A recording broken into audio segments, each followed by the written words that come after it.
Assalamualaikum warahmatullahi wabarakatuh. Selamat sore Ibu dan teman-teman sekalian.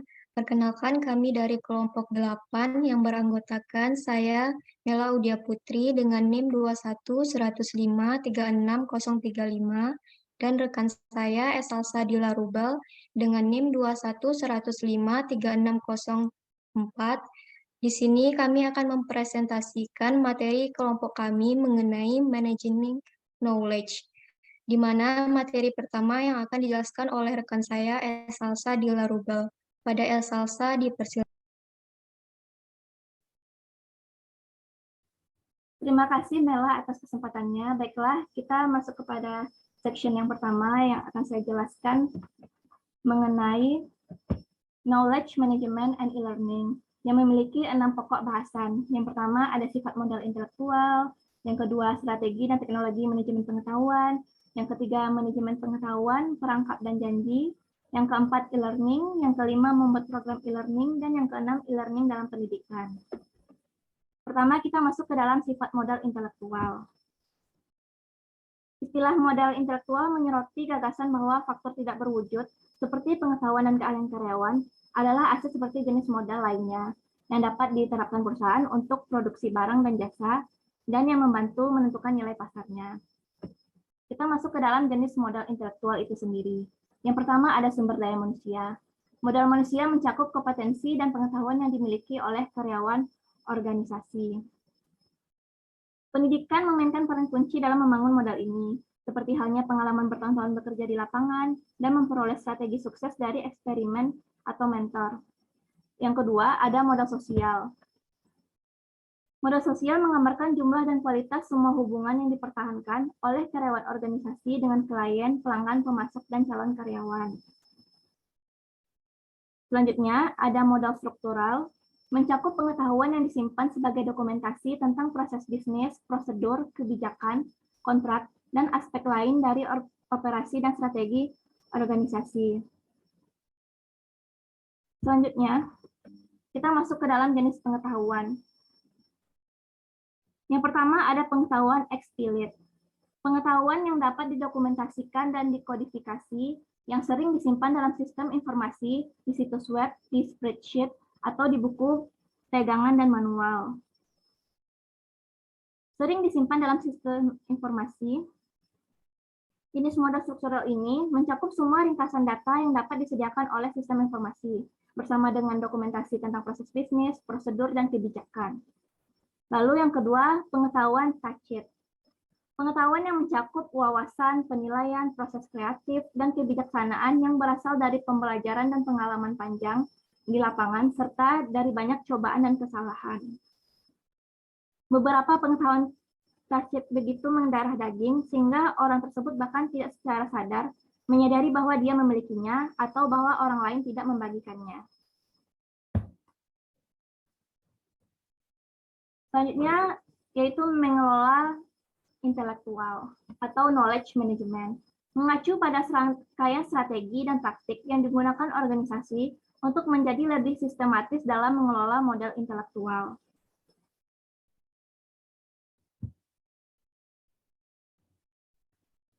Ini juga merupakan bidang studi di mana para peneliti menyelidiki semua peran yang dimainkan aset tidak berwujud ini, bagaimana mereka berkontribusi pada keunggulan kompetitif dan produktivitas, dan bagaimana perilaku manusia berinteraksi dengan upaya untuk menangkap dan berbagi pengetahuan.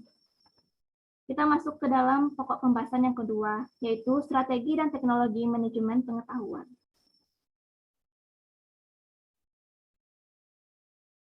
Mari kita lihat langkah-langkah dalam proyek manajemen pengetahuan. Yang pertama ada mengidentifikasi tujuan, yaitu sebuah proyek dengan tujuan tertentu dan tujuan yang jelas lebih mungkin untuk mencapai keberhasilan. Langkah pertamanya adalah mengidentifikasikan tujuan proyek yang tepat dan yang paling baik ditentukan dengan mempelajari kebutuhan spesifik organisasi. Sebuah proyek dengan tujuan tertentu dan tujuan yang jelas lebih mungkin untuk mencapai keberhasilan. Sifat modal intelektual yang ingin ditangkap oleh organisasi juga memandu langkah-langkah selanjutnya dalam proses, seperti metode untuk menangkapnya dan teknologi yang digunakan.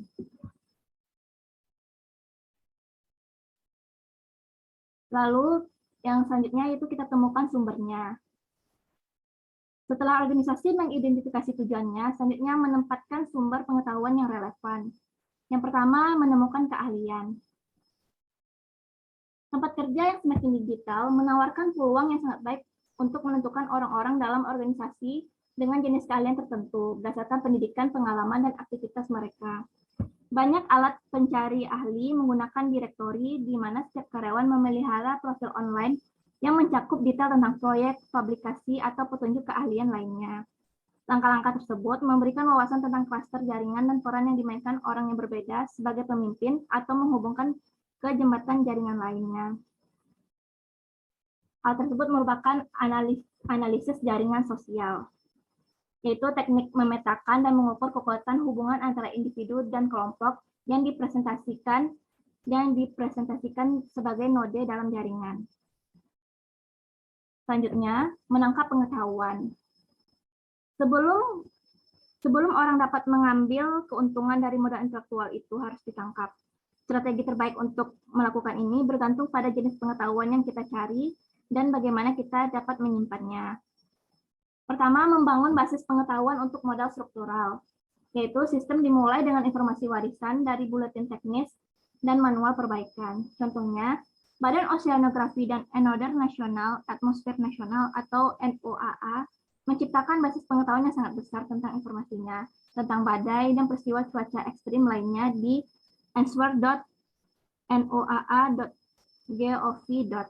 Situs ini merupakan basis data yang mudah dicari, dibangun dari data yang ada, dan pertanyaan yang sering diajukan, tetapi terus diperluas seiring dengan tersedianya informasi baru. Selanjutnya, strategi untuk menangkap pengetahuan tacit. Untuk mengungkap pengetahuan yang mungkin tidak diketahui orang tersebut, dan kemudian menemukan cara untuk mengukur, menandai, dan mengkategorikannya sehingga orang lain dapat mengaksesnya.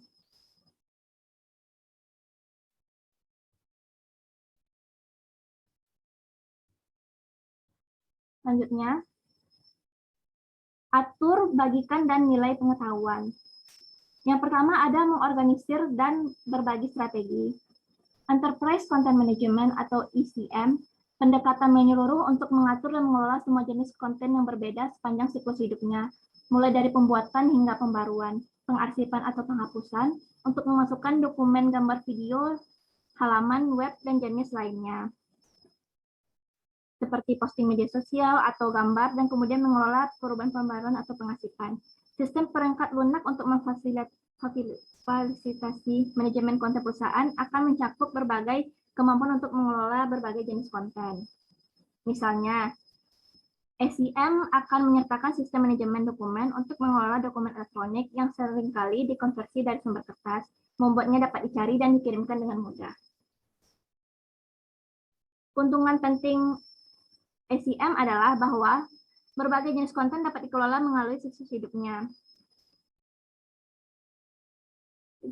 mulai dari pembuatan dan pembaruan hingga pengarsipan dan penghapusan. Item konten juga dapat menyertakan tag dan metadata untuk mengontrol akses, menghindari duplikasi, dan membuatnya lebih mudah ditemukan.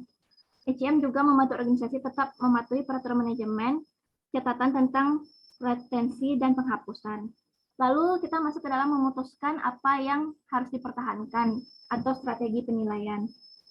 Dokumen dan jenis konten lainnya tidak selalu berharga atau berguna, dan banyak yang ditangkap harus diedit atau dibuang begitu saja. Contohnya seperti tabel yang saya tampilkan ini. Menilai entry dalam basis pengetahuan yang dibuat oleh karyawan juga merupakan upaya yang penting. Beberapa organisasi melibatkan pengguna untuk menilai entry dengan menggunakan sistem peringkat. Seiring waktu, saat peringkat terakumulasi, perangkat lunak memilih entry mana yang akan dipromosikan ke atas dan mana yang mungkin dihapus. Kita masuk ke pembahasan materi yang ketiga, yaitu manajemen pengetahuan, perangkat, dan janji.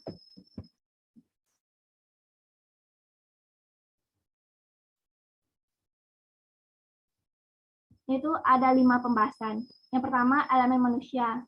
Mengapa berbagi pengetahuan? Pengetahuan seseorang adalah bagian besar dari apa yang membuat individu itu berharga bagi organisasi manapun, dan itu dapat membantu menentukan gaji dan promosi. Selanjutnya, insentif untuk berbagi pengetahuan. Ketika karyawan tahu bahwa pekerjaan yang mereka lakukan untuk berbagi pengetahuan dihargai, mereka lebih mungkin untuk berpartisipasi. Kontribusi mereka juga membantu membangun modal sosial mereka sendiri di dalam perusahaan. Yang ketiga, rintangan teknologi dan masalah konten. Teknologi yang terlalu rumit dengan kurva pembelajaran yang panjang dan label harga yang tinggi menghambat banyak proyek knowledge management, terutama mengingat kekhawatiran manusia tentang berbagai pengetahuan. Sistem dengan antarmuka penggunaan yang baru atau canggung dapat membuat orang menjauh. Kualitas konten dalam repositori pengetahuan adalah elemen kunci lain dalam keberhasilannya. Jika basi atau tidak akurat, orang akan cepat belajar untuk tidak mempercayai entry tersebut. Lalu ada web semantik. Web semantik juga akan memungkinkan agent untuk mengintegrasi informasi dari banyak database dan koleksi yang berbeda dengan struktur, istilah, dan nama entitas yang berbeda. Lalu ada kiat praktis untuk meluncurkan proyek manajemen pengetahuan. Meskipun tantangannya besar, nilai yang dapat diperoleh organisasi dengan mengelola modal intelektual yang lebih baik jauh lebih besar. Keunggulan kompetitif yang berusaha dipertahankan oleh perusahaan terkait dengan pengetahuan yang dimiliki karyawan mereka dan juga dengan kapasitas karyawan tersebut untuk memanfaatkan pengetahuan kolektif untuk inovasi. Kita masuk ke pembahasan yang keempat, yaitu e-learning. Yang pertama, membandingkan pendekatan e-learning. Yang pertama ada e-learning mandiri, yaitu siswa menggunakan materi online mandiri dengan sedikit atau tanpa keterlibatan instruktur. Program pembelajaran mandiri ini sangat berguna untuk memperoleh pengetahuan struktural tentang kebijakan perusahaan atau sistem informasi. Lalu ada e-learning yang dipimpin oleh struktur, melibatkan seorang guru yang membimbing mahasiswa melalui kursus, sering menggunakan ruang kelas virtual, email, telepon, dan teknologi kolaboratif lainnya. E-learning yang dipimpin struktur juga menggabungkan aktivitas asinkron, di mana siswa dapat masuk kapan saja untuk mengerjakan materi kursus online, menyerahkan tugas, mengambil penilaian, atau mengirim pesan. Lalu yang terakhir ada program hybrid, memadukan aktivitas online dengan sesi di dalam kelas untuk menciptakan pengalaman belajar yang kaya. Peserta pelatihan mungkin menghadiri kelas panjang hari di konferensi nasional perusahaan dan kemudian melanjutkan ke topik lanjutan menggunakan e-learning setelah mereka pulang. Kita masuk ke pembahasan yang kelima, yaitu membuat program e-learning. Yang pertama ada pengembangan kursus. Kursus e-learning yang sukses membutuhkan tim. Tim berusaha keras untuk membuat kursus yang akan secara efektif mencapai tujuannya dan yang mudah digunakan oleh siswa dan instruktur dan juga diperbaharui. Lalu ada objek pembelajaran. Setiap objek pembelajaran akan memiliki metadata untuk menggambarkan isinya, penulis, tanggal dibuat, dan fitur lainnya, sehingga mudah ditemukan nanti dan digunakan kembali. Lalu ada alat pembuat konten. Objek pembelajaran yang mungkin sederhana, dokumen teks yang dikonversi ke halaman web atau presentasi PowerPoint, atau serumet game interaktif multi pemain yang dibuat khusus. Seperti presentasi yang diriwayatkan, lalu ada presentasi interaktif, tangkapan layar, simulasi online, dan game serius. Lalu dalam membuat program e-learning, ada juga yang disebut dengan alat kolaborasi, yaitu forum diskusi, ruang kerja bersama, blog, dan wiki, menawarkan cara yang berguna bagi instruktur dan siswa untuk berinteraksi secara asinkron. Dunia virtual, konferensi web, dan sistem video interaktif mendukung interaksi sinkron. Sistem informasi web banyak digunakan untuk pertemuan bisnis virtual, tetapi memiliki fitur yang membuatnya ideal untuk e-learning juga. Semua peserta dapat melihat apa yang dipilih oleh penyelenggara rapat untuk ditampilkan, seperti slide presentasi, aplikasi perangkat lunak, situs web, atau papan tulis interaktif. Mereka dapat berinvestasi menggunakan webcam dan mikrofon, atau mengirimkan komentar dan pertanyaan menggunakan obrolan teks. Lalu ada strategi untuk mencegah kecurangan. Sebagian besar program e-learning mengharuskan pengguna untuk masuk dengan kata sandi dan beberapa menggunakan sidik jari atau identifikasi biometrik lainnya.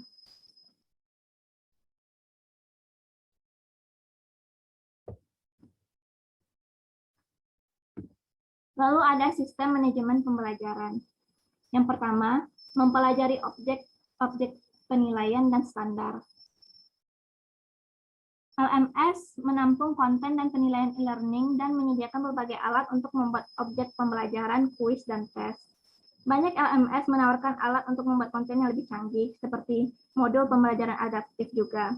Teknologi ini menyesuaikan cara materi disajikan kepada siswa berdasarkan tanggapan atau preferensi mereka, terutama untuk menghindari membosankan mereka yang sudah mengetahui materi atau membingungkan mereka yang membutuhkan lebih banyak instruksi.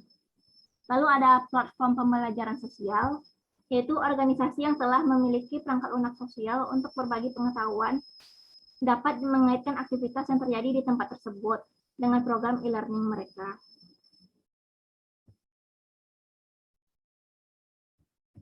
Lalu kita masuk ke dalam pembahasan terakhir, yaitu e-learning dalam pendidikan. Pertama, perbedaan antara e-learning perusahaan dan pendidikan. Perusahaan membangun banyak modul e-learning mandiri yang dapat digunakan karyawan pada waktu mereka sendiri untuk meningkatkan keterampilan mereka atau mencapai sertifikasi. Sedangkan perguruan tinggi dan universitas condong ke arah simulasi pengalaman belajar kelas tatap muka yang dipimpin oleh anggota fakultas. Lalu yang selanjutnya membandingkan e-learning dan pembelajaran di kelas. E-learning dan pembelajaran di kelas saling melengkapi satu sama lain, dan organisasi dapat memadukannya dengan cara yang kreatif dengan menawarkan sumber daya online kepada siswa yang terdaftar dalam program berbasis kelas. Banyak yang berpendapat bahwa e-learning adalah pengganti yang buruk untuk ruang kelas langsung, di mana siswa dan guru dapat berinteraksi tatap muka. Secara umum, penelitian yang membandingkan hasil siswa untuk e-learning dan pembelajaran berbasis kelas menunjukkan sedikit perbedaan. Dalam banyak penelitian, siswa online sebenarnya lebih baik dalam hal-hal tertentu. Namun hasilnya bervariasi dan seperti yang telah kita diskusikan, e-learning hadir berbagai bentuk. Keberhasilan dalam kursus e-learning sangat bergantung pada kemampuan siswa untuk beradaptasi dengan format pembelajaran ini dan menerapkan keterampilan manajemen waktu terbaik. Baiklah, sekian penjelasan dari saya. Saya kembalikan kepada moderator. Terima kasih.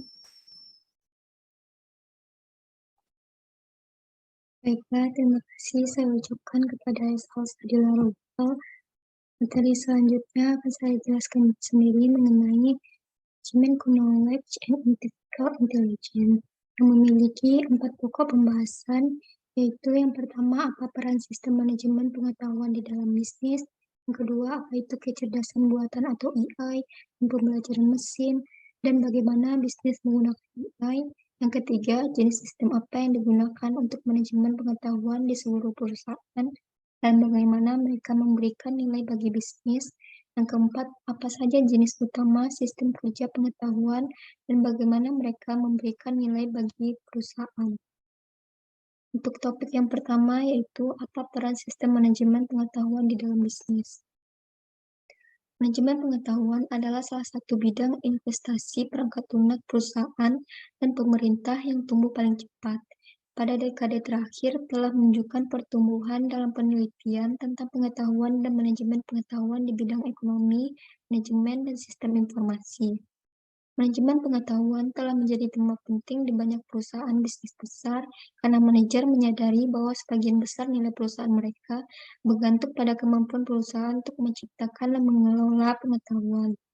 Menurut Gu dan Lev, proyek berbasis pengetahuan yang dilaksanakan dengan baik telah diketahui menghasilkan pengembalian investasi yang luar biasa, meskipun dampak dari investasi berbasis pengetahuan sulit untuk diukur. Selanjutnya ada dimensi penting pengetahuan. Pengetahuan adalah atribut individu dan atribut kolektif perusahaan, bahkan fisiologis, yang terdiri di dalam kepala orang. Pengetahuan dapat berasal dari email, pesan suara, grafik, dan dokumen tidak terstruktur serta dokumen terstruktur. Pengetahuan umumnya diyakini memiliki lokasi, baik di benak manusia atau dalam proses bisnis tertentu. Pada tabel 11.1 mengulas tentang dimensi-dimensi pengetahuan, yaitu yang pertama, pengetahuan adalah aset perusahaan, di mana aset tak berwujud. Yang kedua, pengetahuan memiliki bentuk yang berbeda. Pengetahuan dapat berupa eksplisit, serta mengikuti prosedur dan mengetahui mengapa, bukan hanya kapan, sesuatu terjadi. Yang ketiga, pengetahuan memiliki lokasi. Pengetahuan adalah peristiwa kognitif yang melibatkan modal mental dan data individu. Yang keempat, pengetahuan adalah situasi pengetahuan kondisional dan terkait dengan konteks. Misalnya, memiliki sistem produksi built to order yang unik merupakan bentuk pengetahuan, dan mungkin aset unik yang tidak dimiliki atau tidak bisa ditiru oleh perusahaan lain dengan mudah. Dengan pengetahuan, perusahaan dapat menjadi lebih efisien dan efektif dalam menggunakan sumber daya yang langka. Selanjutnya ada rantai nilai manajemen pengetahuan. Manajemen pengetahuan meningkatkan kemampuan organisasi untuk belajar dari lingkungannya dan untuk memasukkan pengetahuan ke dalam proses bisnis. Pada gambar 11.1 mengilustrasikan langkah-langkah nilai tambah dalam rantai nilai manajemen pengetahuan, di mana setiap tahap dalam rantai nilai penambah nilai pada data dan informasi mentah saat mereka diubah menjadi pengetahuan yang dapat digunakan. Pada gambar, aktivitas sistem informasi dipisahkan dari aktivitas manajemen dan organisasi terkait, dengan aktivitas sistem informasi di atas grafik dan aktivitas organisasi dan manajemen di bawah. Aktivitas manajemen dan organisasi di bagian bawah diagram mewakili investasi dalam modal organisasi yang diperlukan untuk memperoleh pengembalian substansi atas investasi dan sistem teknologi informasi yang ditunjukkan di bagian atas diagram. Selanjutnya ada akuisisi pengetahuan. Organisasi memperoleh pengetahuan dalam beberapa cara, tergantung pada jenis pengetahuan yang mereka cari. Sistem manajemen pengetahuan pertama berusaha membangun penyimpanan dokumen, laporan, presentasi, dan praktik terbaik perusahaan. Perusahaan harus memperoleh pengetahuan baru dengan menemukan pola dalam perusahaan melalui pembelajaran mesin, termasuk jaringan saraf, algoritma genetika, pemrosesan bahasa alami, dan teknik AI lainnya, atau dengan menggunakan stasiun kerja pengetahuan. Sistem pengetahuan yang koheren dan terorganisir juga memerlukan analisis bisnis, menggunakan data dari sistem pemrosesan transaksi perusahaan yang melacak penjualan, pembayaran inventaris, pelanggan, dan area lainnya, serta data dari sumber eksternal. Selanjutnya, penyimpanan pengetahuan. Setelah ditemukannya dokumen, pola, dan aturan ahli, harus disimpan sehingga dapat diambil dan digunakan oleh karyawan. Penyimpanan pengetahuan umumnya melibatkan pembuatan database, sistem manajemen dokumen yang mendetailkan, mengindeks, dan memadai dokumen menurut kerangka kerja yang koheren disebut dengan database besar yang mahir dalam menyimpan koleksi dokumen. Misalnya, memberikan penghargaan kepada tenaga penjualan. Anda mengirim nama prospek ke database perusahaan bersama, di mana semua personal penjualan dapat mengidentifikasi setiap prospek dan meninjau pengetahuan yang tersimpan. Selanjutnya ada aplikasi pengetahuan. Pengetahuan baru harus dibangun ke dalam proses bisnis perusahaan dan sistem aplikasi baru, termasuk aplikasi perusahaan untuk mengelola proses bisnis internal yang penting dan hubungan dengan pelanggan dan pemasok. Manajemen mendukung proses ini dengan menciptakan berdasarkan pengetahuan baru, seperti praktik bisnis baru, produk dan layanan baru, dan pasar baru bagi perusahaan. Selanjutnya, membangun modal organisasi dan manajemen. Ada kolaborasi, komunitas praktik, dan lingkungan kantor.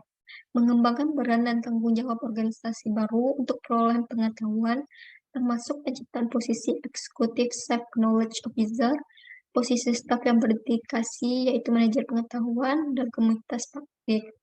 Komunitas ini yaitu dinamakan dengan Community of Practice atau COP, yaitu jaringan sosial informal pada profesional dan karyawan di dalam dan di luar perusahaan yang memiliki aktivitas dan minat terkait pekerjaan yang serupa.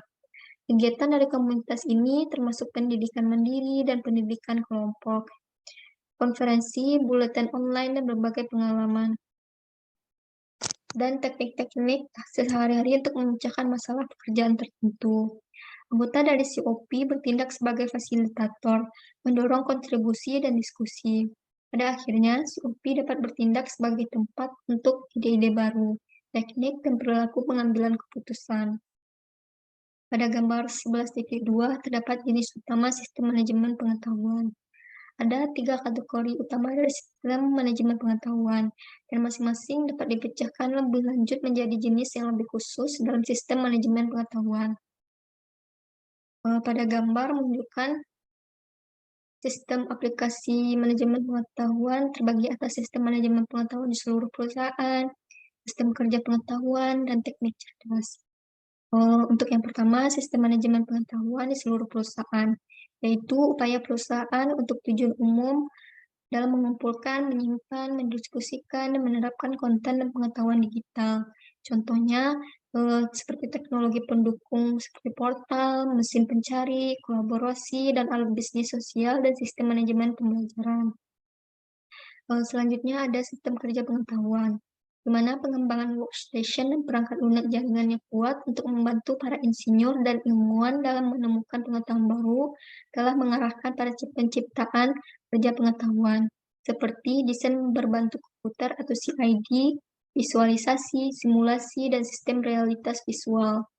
Yang ketiga ada manajemen pengetahuan cerdas, seperti penambahan data, sistem pakar, pembelajaran mesin, jaringan saraf, pemrosesan bahasa alami, sistem fisik komputer, robotika, algoritma genetika, dan algoritma cerdas, di mana teknik-teknik ini memiliki tujuan yang berbeda.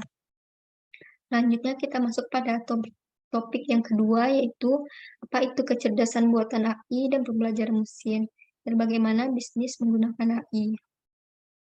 Teknik cerdas atau AI sering digambarkan sebagai kecerdasan buatan.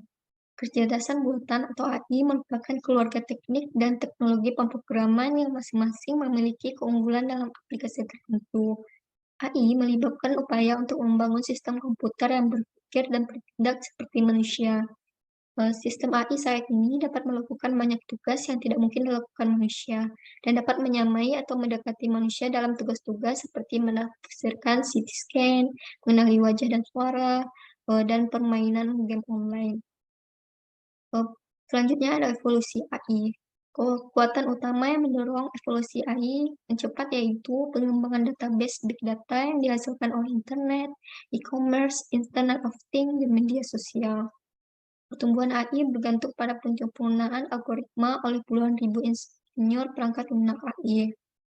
Contoh dari kemajuan signifikan evolusi AI ini yaitu program pengenalan wajah, kesalahan pengenalan ucapan bahasa seperti terjemahan Google, asisten pribadi seperti Siri pada Apple, Alexa pada Amazon, Cortana pada Microsoft, dan No pada Google.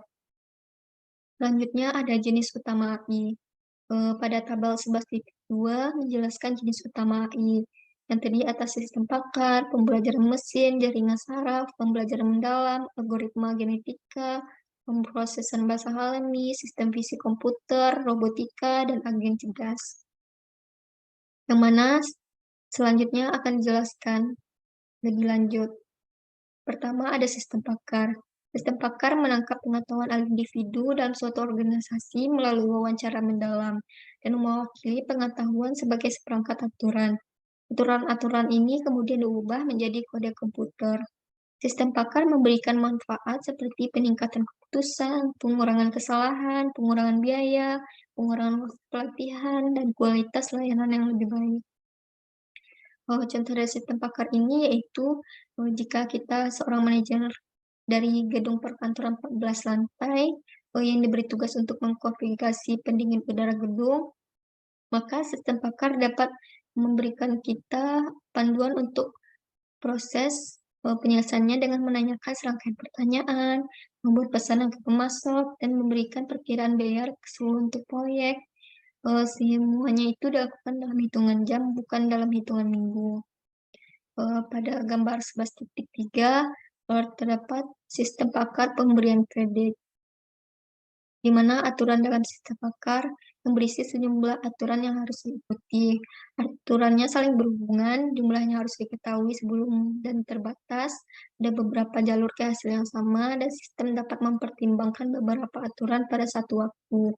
Yang mana aturan yang diilustrasikan adalah untuk sistem pakar pemberian kredit sederhana untuk contoh yang tertera pada layar. Selanjutnya ada pembelajaran mesin. Lebih dari 75% pengembangan AI saat ini melibatkan beberapa jenis pembelajaran mesin yang dilakukan oleh jaringan saraf, algoritma genetika, dan jaringan pembelajaran mendalam dengan fokus utama pada menemukan pola dalam data dan mengklasifikasikan input data menjadi diketahui untuk keluaran. Pembelajaran mesin dimulai dengan kumpulan data yang sangat besar dengan puluhan ribu hingga ratusan juta titik data dan secara otomatis menemukan pola dan hubungan dengan menganalisis kumpulan besar contoh dan buat infleksi statistik. Pada tabel 11.3 pada layar terdapat contoh pembelajaran mesin, seperti contoh Netflix, di mana sistem pemberian rekomendasi berdasarkan algoritma kesamaan video menggunakan statistik dan pembelajaran mesin untuk mengembangkan pilihan video yang dipersonalisasikan untuk masing-masing dari 125 juta pelanggannya di seluruh dunia. Selanjutnya yaitu ada jaringan saraf. Jaringan saraf yaitu tersusun atas unit-unit yang saling berhubungan yang disebut dengan neuron. Jaringan saraf mempelajari pola dari sejumlah besar data dengan menyaring data dan pada akhirnya menemukan jalur melalui jaringan ribbon. Pada titik tertentu, setelah jutaan jalur dianalisis, proses berhenti ketika tingkat pengenalan pola yang dapat diterima tercapai. Misalnya, berhasil mengidentifikasi gambar tumor kanker pada manusia, kredit palsu pada transaksi kartu, atau pola panggilan telepon yang mencurigakan. Selanjutnya, pada gambar 11.4 mewakili salah satu jenis jaringan saraf yang terdiri dari lapisan input, lapisan pemrosesan, dan lapisan output. Jaringan saraf menggunakan aturan yang dipelajari dari pola dan data untuk membangun lapisan logika yang tersembunyi. Lapisan tersembunyi tersebut memproses input dan mengklasifikasikannya berdasarkan pengalaman model. Dalam contoh tertera pada layar, jaringan saraf telah dilatih untuk membedakan antara pembelian kartu kredit yang sah dan palsu berdasarkan klasifikasi data yang telah dianalisis. Selanjutnya yaitu ada contoh jaringan saraf seperti PC komputer, pengenalan suara, kontrol mesin diagnostik, terjemahan bahasa, dan analisis transaksi. Selanjutnya adalah jaringan neural pembelajaran mendalam. Jaringan saraf pembelajaran mendalam lebih kompleks dengan banyak lapisan transformasi data input untuk menghasilkan output target. Pada gambar 11.5 menjelaskan jaringan pembelajaran yang mendalam. Jaringan pembelajaran mendalam terdiri banyak lapisan yang bekerja secara hierarki untuk mendeteksi pola. Ditampilkan pada contoh yaitu tampilan yang diperluas pada lapisan 1. Lapisan lainnya memiliki struktur yang sama.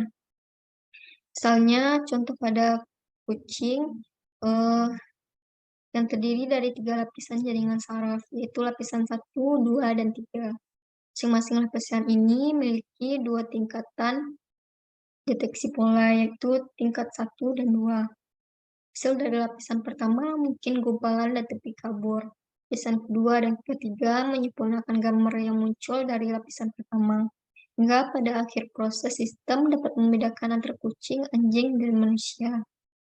Menurut Marcus dan Pirk, banyak pakar percaya bahwa jaringan pembelajaran mendalam mendekati visi besar AI, di mana sistem pembelajaran mesin akan mampu belajar seperti manusia.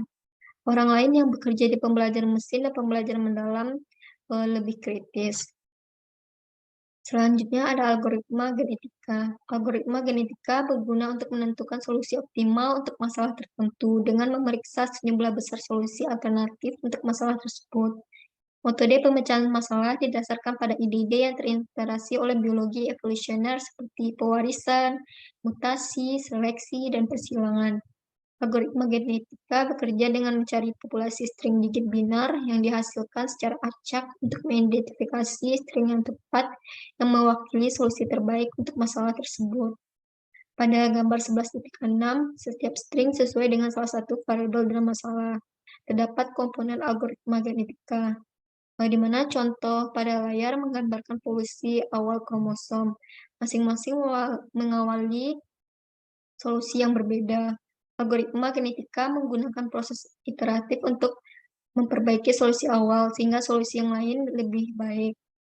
Yang memiliki tingkat kebugaran yang lebih tinggi, lebih sering muncul sebagai solusi terbaik. Contohnya yaitu misalnya insinyur General Electric menggunakan algoritma untuk membantu mengoptimalkan desain mesin pesawat turbin jet, atau perangkat lunak manajemen rantai pasokan dari GDA yang menggunakan algoritma genetik untuk mengoptimalkan model penjadwalan produksi, menggabungkan pesanan pelanggan, ketersediaan bahan dan sumber daya, dan kemampuan produksi dan distribusi. Selanjutnya ada teknik AI penting lainnya. Yang pertama ada pemrosesan bahasa alami. Pemrosesan bahasa alami atau NPL memungkinkan komputer untuk memahami dan menganalisis bahasa alami, yaitu bahasa yang digunakan manusia secara naluriah, bukan bahasa yang diformat khusus dipahami oleh komputer. Algoritma NPL ini biasanya didasarkan pada pembelajaran mesin, termasuk pembelajaran mendalam yang dapat mempelajari cara mengidentifikasi maksud dari pembicara dari banyak contoh. Algoritma dapat membaca teks pada rekan medis dan menafsirkan maknanya. Contohnya, mesin pencarian terkemuka seperti Google, sistem penyaringan spam. Yang kedua, ada sistem fisik komputer. Sistem fisik komputer berurusan dengan bagaimana komputer dapat meniru sistem visual manusia untuk melihat dan ekstrak informasi dan gambar dunia nyata. Sistem tersebut menggambarkan pemrosesan gambar, pengenalan pola, dan pengahangan gambar. Contohnya yaitu alat pengenalan wajah pada Facebook yang disebut deepfake, dan juga ada seperti drone dan mobil yang dapat mengemudi sendiri. Selanjutnya yang ketiga ada robotika.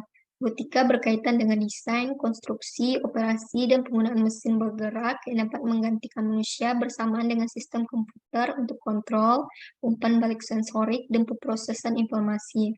Robot tidak dapat sepenuhnya menggantikan manusia, tetapi diprogram untuk melakukan serangkaian tindakan tertentu secara otomatis.